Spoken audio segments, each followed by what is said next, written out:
예. 지금 제3의 신당이 필요할 때라고 생각합니다.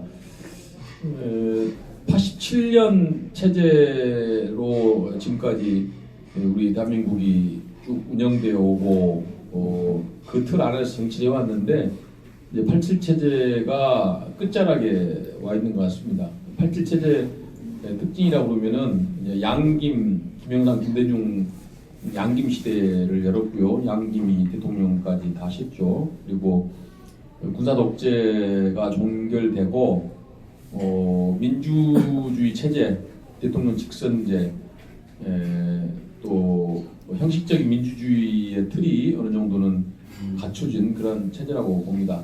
그런데 이 87 체제라는 것이 겉으로는 민주주의 체제고 국민을 대변하는 체제라고 되어 왔지만 실제로는 87 체제가 국민들을 대변하는 것이 아니고 기성 정치권이 기득권자를 대변하고 국민을 소외시켰다, 그렇게 저는 평가를 합니다. 그래서 안철수 현상이 생겼다고 저는 평가합니다. 국민들께서 이 단순히 여야를 바꾸는 차원을 떠나서 정치 시스템을 바꿔라, 이것이 저는 안철수 현상이라고 보는 거예요. 그동안 국민들께서 국회의원도 바꿔보고 정권도 여당에서 야당으로, 야당에서 여당으로 바꿔봤죠. 근데 바꿔봤는데 결과가 어떻습니까? 다 그놈이 그놈이에요. 별 차이가 없어요. 그래서 국민들께서 야, 이렇게 여야를 바꾸고 국회의원을 바꾸고 하는 것이 답이 아니고 이 정치 체제 자체를 바꿔야 되겠구나 라고 생각을 해서 안철수를 불러낸 겁니다. 제가 늘 이제 그런 얘기를 했어요. 우리 국민들께서 기성 정치에 어느 정도 희망이 있고 신뢰가 조금이라도 있다면은 왜 백면서생 안철수를 불러냈겠냐.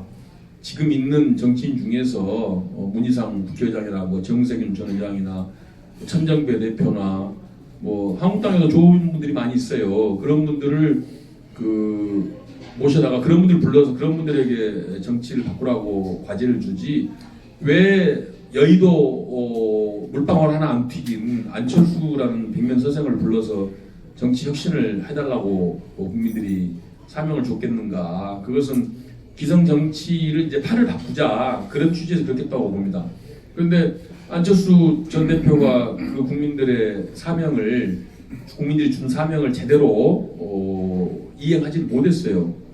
그리고 지난번에 광화문의 외침도 결국은 그런 맥락입니다. 단순히 박근혜 대통령을 문재인 대통령으로 바꾸자는 것에 그치지 않는 겁니다. 원칙적으로 이 박근혜 탄핵을 하고 문재인 대통령을 세워서 뭔가 새로운 정치, 새로운 대한민국 체제를 만들어달라고 국민들께서 그렇게 외친 거예요. 그런데 문재인 대통령이 했나요?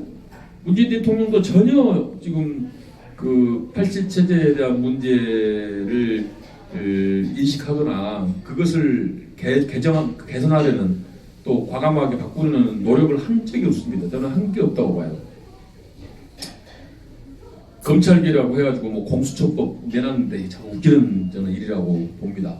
그래서 그런 어떤 정치를 근본적으로 바꾸자고는 그런 시대적 흐름, 국민들의 열망, 국민들의 에너지는 더 깊어지고 있어요. 그래서 지금 정치권이 혼란스러운 겁니다. 그리고 이제 원래 이제 뭐 정당이 망하고 뭐 살림이 망하려면은 원래 이상한 일이 생겨요. 이상한 일이 생깁니다. 이상한 일이 요새 많이 생기잖아요. 뭐 조국 문제도 그렇고, 또 한국당도 박근혜 전 대통령이 탄핵까지 당하고, 그런데 지금 탄핵당한 세력이 저렇게 정신 못 차리고 하는 건 또 이상한 겁니다, 사실 저게. 그래서 이렇게 상식 밖의 일들이 벌어지고 있는 것은 이제 이 양당 체제가 이제 말기에 왔다는 거예요. 말기에. 이제 구체제가 이제 조만간 무너지게 돼 있습니다. 그 무너지게 돼 있는데 또 마지막 무너뜨리는 것이 이게 쉽지가 않아요.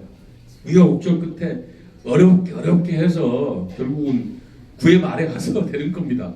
그래서 지금 삼지대가 그 구체적인 양당 체제를 끝장내려는 새로운 신진 세력들이 아직은 좀 그렇게 두각을 나타나지 않고 있지만은, 그러나 시간이 가면 갈수록 국민들의 열망, 또 에너지, 또 그런 큰 흐름들이 지금 우리 사회에 잡혀 있기 때문에 저는 그렇게 될 거라고 봅니다.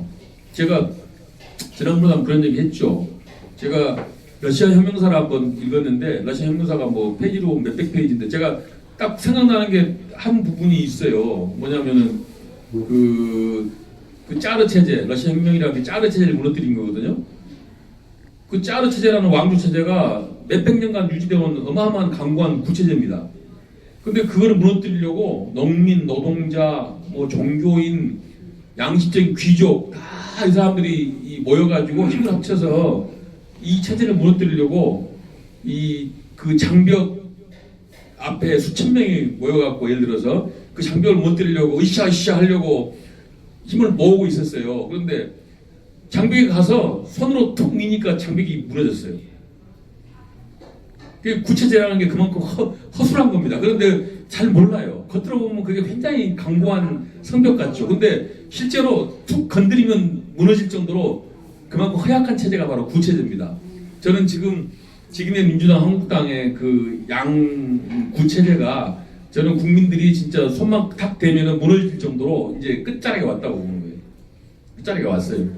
네, 지금 뭐 대통령도 봐도 뭐 김대중, 김영삼 두 대통령 이후에 노무현 대통령 노무현 대통령으로 장단점이 있는 분이에요. 그래서 저는 인정합니다.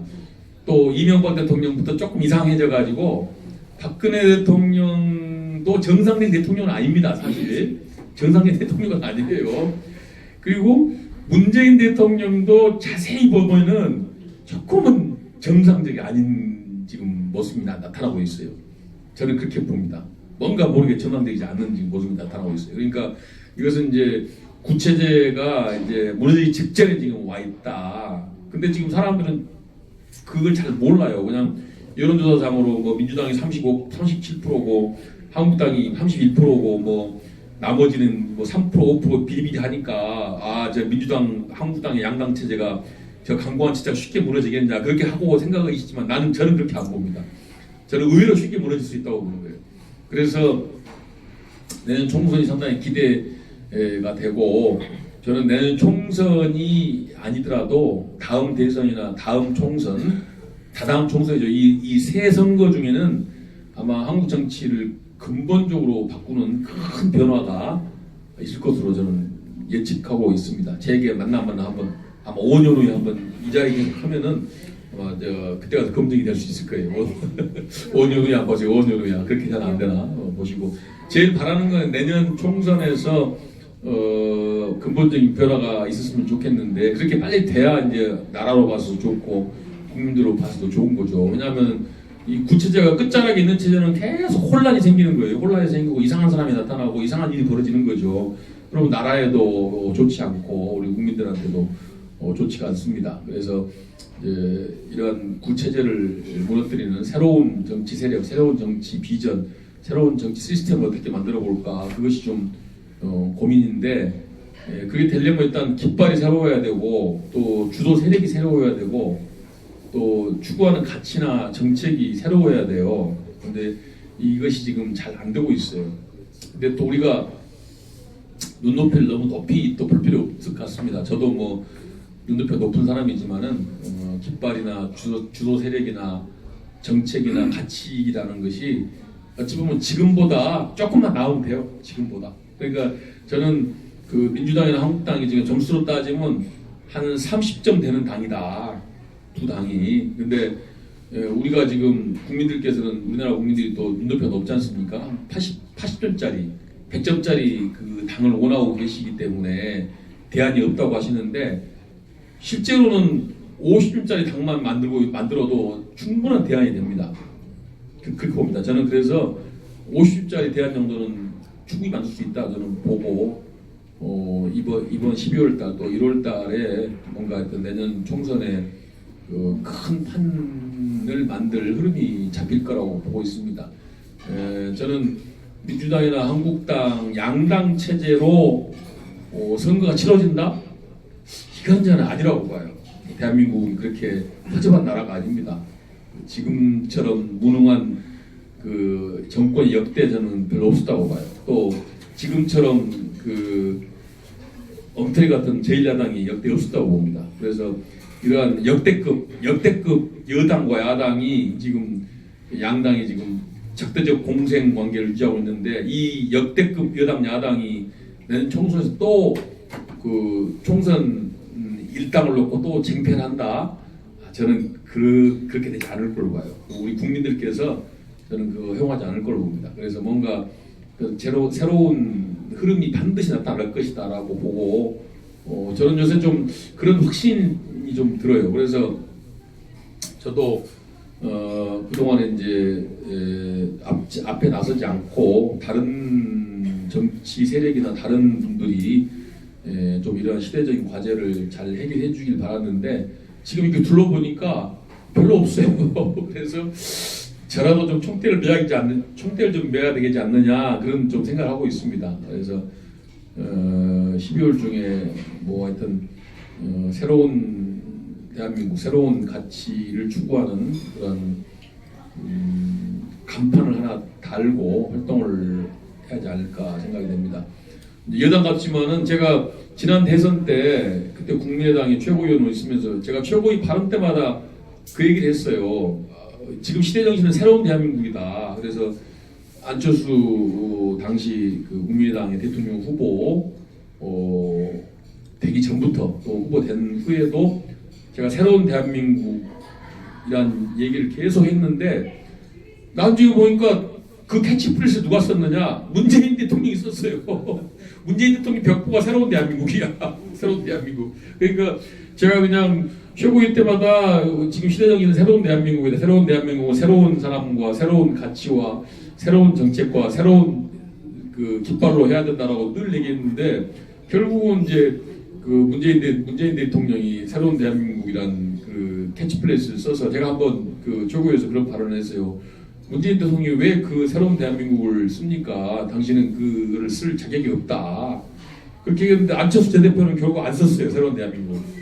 그래서 참 아쉬운 게 근데 지금도 보니까 지금도 새로운 대한민국이에요. 지금도 새로운 대한민국이 시대의 과제고 그 길로 나가는 것이 제3 신당이 승리할 수 있는 길이라고 봅니다. 그래서 그 새로운 대한민국에 대한 비전이나 정책이나 여러 가지 이제 주도 세력이나 지향점을 잘 만들어서 좀 선을 보이고 그걸 간판으로 해서 뭘 좀 국민들에게 그 부흥회를 하지 않느냐. 그래서 제가 최근에 토론회장 가면은 제가 그 얘기해요. 이제 토론회장 그만하자고. 아니 대한민국 그 지금 정치 선거한 역사가 70년 돼가고 있는데 아마 선거 앞두고 맨날 정치 지금 문제가 있다, 잘못됐다, 바꿔야 된다 이런 토론회가 아마 지금까지 수천 번 열렸을 거다. 근데 토론회 해가지고 남는 게 뭐냐. 그래서 지금은 토론회를 할 때가 아니고 부흥회를 할 때다. 내가 어떤 비전을 제시하고 이 길이 대한민국이 살 수 있는 길이라는 것을 제시하고 그걸 갖고 부흥회를 하고 국민들에게 알리고 국민들께 이 길로 갑시다, 나갑시다라고 외치고 그렇게 가도록 독려하는 것이 지금 정치인들이 할 일이지 맨날 토론만 해가지고 뭐 지금 한국당에 문제가 있고 민주당에 문제가 있고 대한민국 정치가 문제가 있고 백날 떠들어봐야 뭐하냐. 제가 그런 얘기를 한 적이 있습니다. 그래서 자관 새로운 대한민국 새로운 정치 체제를 위해서 앞으로 하여튼 열심히 좀 할 거고요. 또 여기 계신 분들도 같이 참여했으면 좋겠습니다. 이상입니다. 감사합니다.